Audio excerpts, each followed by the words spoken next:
नहीं थी कि आर्या इतना आत्मविश्वास दिखाएगा।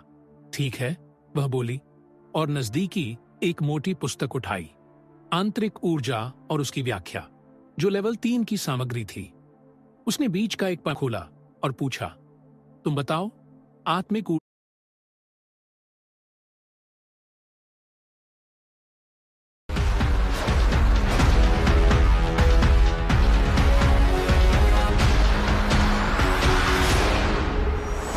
ऊर्जा के 5 मूल प्रकार कौन से हैं और वे एक योद्धा की शक्ति को कैसे प्रभावित करते हैं?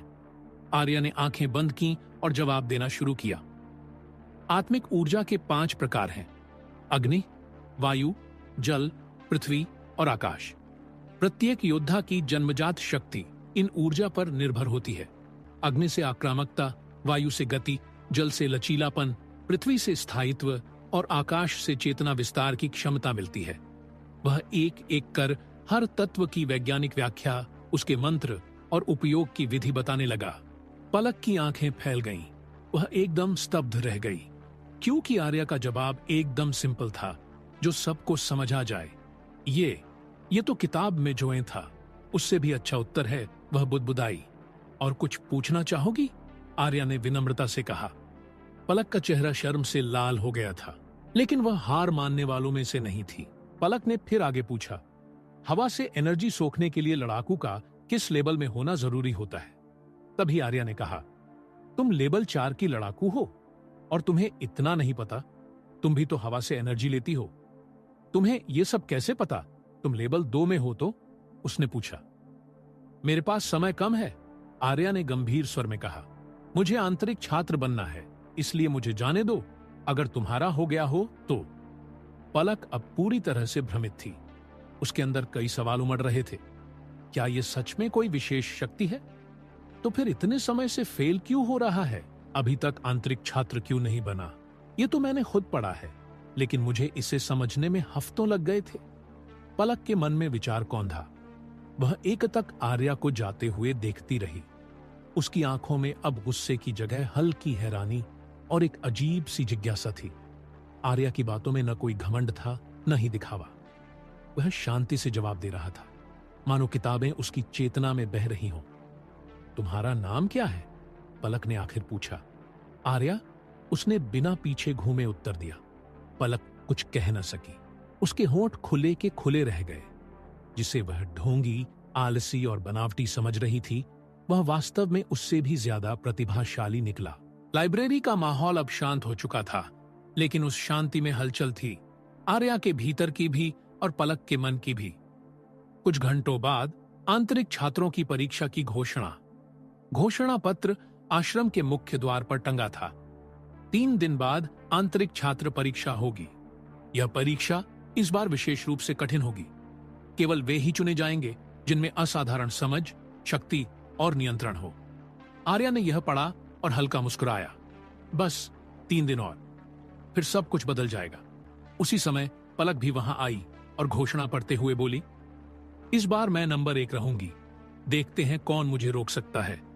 आर्या ने उसकी ओर बिना देखे कहा, मुझे पहले या आखिरी स्थान से फर्क नहीं पड़ता, मुझे बस पास होना है। और इतना बोलकर पलक की तरफ देखकर मुस्कुरा दिया और वहां से अपने कमरे की तरफ निकल गया। उसके वहां से जाते ही गुलजीत अपने चमचों के साथ वहां आती है और कहती है, इस बार मैं जरूर पहले नंबर पर आऊंगी। देखती हूं मुझे कौन रोक सकता है। तभी बिमलेश ने उसकी चापलूसी करते हुए कहा, हाँ राजकुमारी, आपको भला रोकने की हिम्मत कौन ही करेगा। आपकी ताकत अजेय है। बाकी सब ने भी उसकी हाँ में हाँ मिलाना शुरू कर दिया। यह देख गुलजीत बहुत खुश हुई और वह भी अपने लोगों के साथ वहां से निकल गई। वहां बाकी छात्र भी आते और नोटिस बोर्ड पर लिखा हुआ पढ़कर उनके अंदर भी जोश भर जाता। यही सिलसिला शाम तक चलता रहा। रात आश्रम के छत पर आर्या, चांदनी रात थी, हवा हल्की सी बह रही थी। आर्या छत पर बैठा ध्यान कर रहा था। गोल्डन बुक उसकी चेतना में हल्के हल्के कंपन कर रही थी। उसने गोल्डन बुक की मदद से अपने सभी लेवल 4 तक को पक्का कर लिया था। जो जो कमियां थीं, उसके ध्यान कला में उसने उस गोल्डन बुक की मदद से सबको दूर कर लिया था। गोल्डन बुक हर दिन के साथ और अधिक स्पष्ट हो रही थी।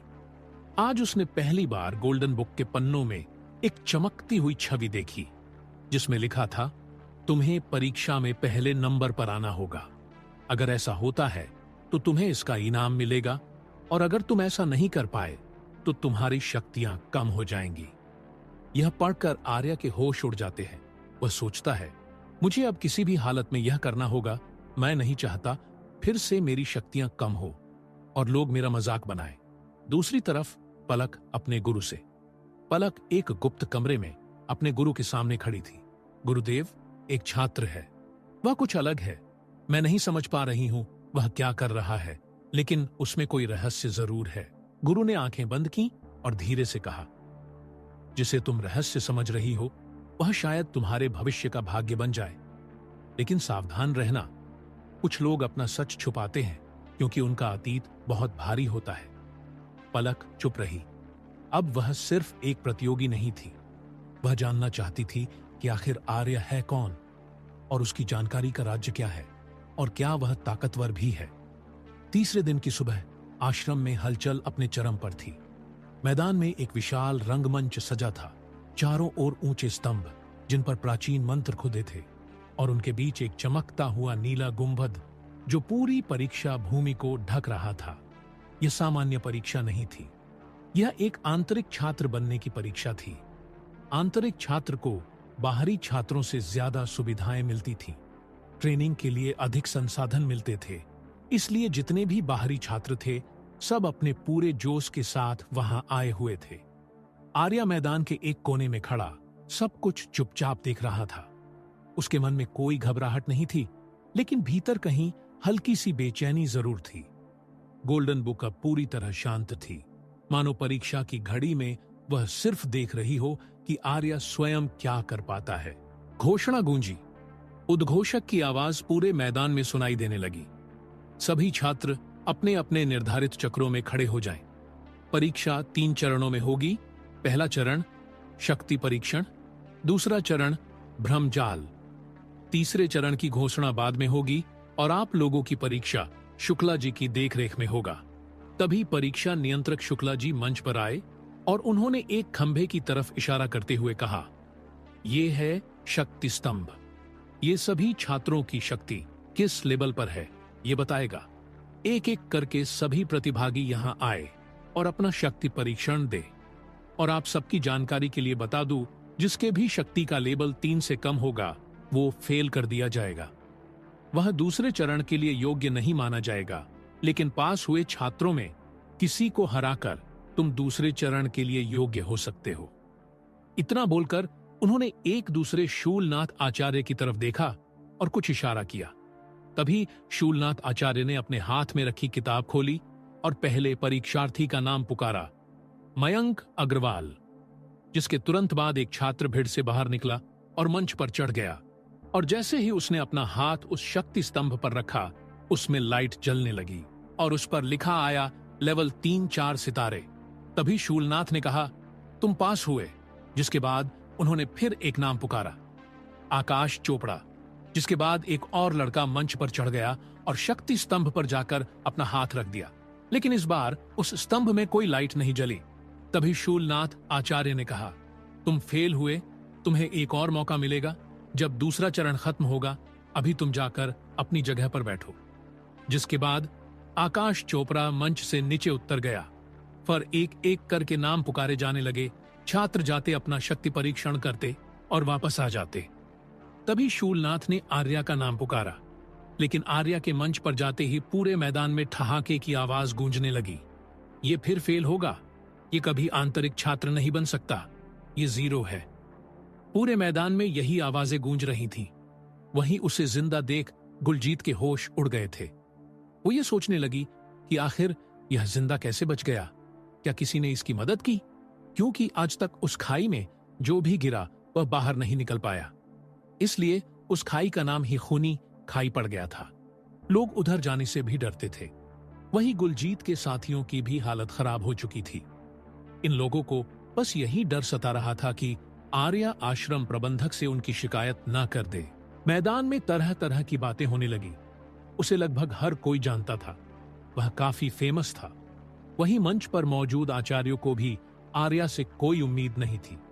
यहां तक कि उसके मंच पर आने के बाद तो कुछ आचार्यों ने तो अपना मुंह दूसरी तरफ घुमा लिया था। आर्या को भी इन सब से कोई फर्क नहीं पड़ा।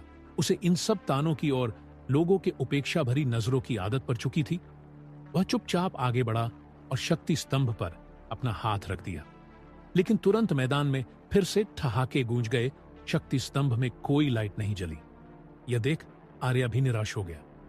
वही गुलजीत के चेहरे पे और चमक आ गई, लेकिन उस मैदान में ऐसा भी कोई था जिसे इस घटना पर यकीन नहीं था, और वो थी पलक। उसे विश्वास नहीं हो रहा था कि यह कैसे हो सकता है, और मंच पे बैठे आचार्यों को तो उससे पहले से ही कोई उम्मीद नहीं थी। तभी आचार्य शूलनाथ अपनी कुर्सी से खड़े हुए और घोषणा करने लगे। हर बार की भांति इस बार भी आर्या। तभी आर्या ने अपना हाथ स्तंभ से हटाने की कोशिश की, लेकिन तभी वहां स्तंभ से इतनी तेज लाइट जली कि सबकी आंखें चौधिया गई। आचार्य शूलनाथ के वर्ड उनके मुंह में अटक गए। स्तंभ पर आया लेबल 4 के 4 सितारे। अब आचार्य शूलनाथ के मुंह से आवाज नहीं निकल रही थी। वहीं मैदान में बैठी गुलजीत के गले सूखने लगे।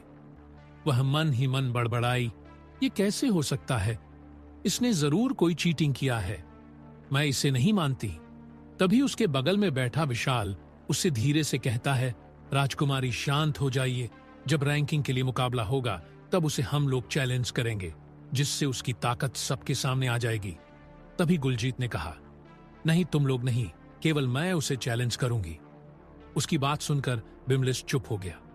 वही मंच पर आचार्य शूलनाथ अभी तक उस शक्ति स्तंभ को आंखें फाड़कर घूरे जा रहे थे।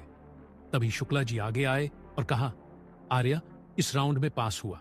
यह सुनकर आर्या ने भी राहत की सांस लिया और चुपचाप मंच से नीचे उतर गया। पलक का भी नाम पुकारा गया और उसका भी रैंक लेवल 4 के 4 सितारे था, लेकिन आर्या के समय जितनी चमक उस स्तंभ में थी उसकी आधी भी नहीं ले पाया था कोई भी। 200 में से केवल 20 छात्र इस राउंड में बाहर हुए थे।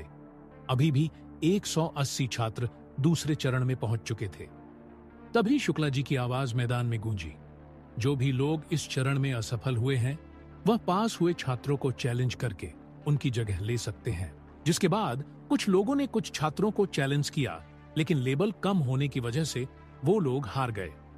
केवल एक लड़का एक लेवल 3 के छात्र को हराकर 180 लोगों में शामिल हो पाया था, जिसका नाम युग था। तभी शुक्ला जी की आवाज फिर गूंजी, दूसरा चरण अब शुरू होता है, सभी छात्र अपनी अपनी जगह पर खड़े हो जाए। और इतना बोलकर वह अपनी कुर्सी पर जाकर बैठ गए। तभी फिर शूलनाथ खड़े हुए और बोले,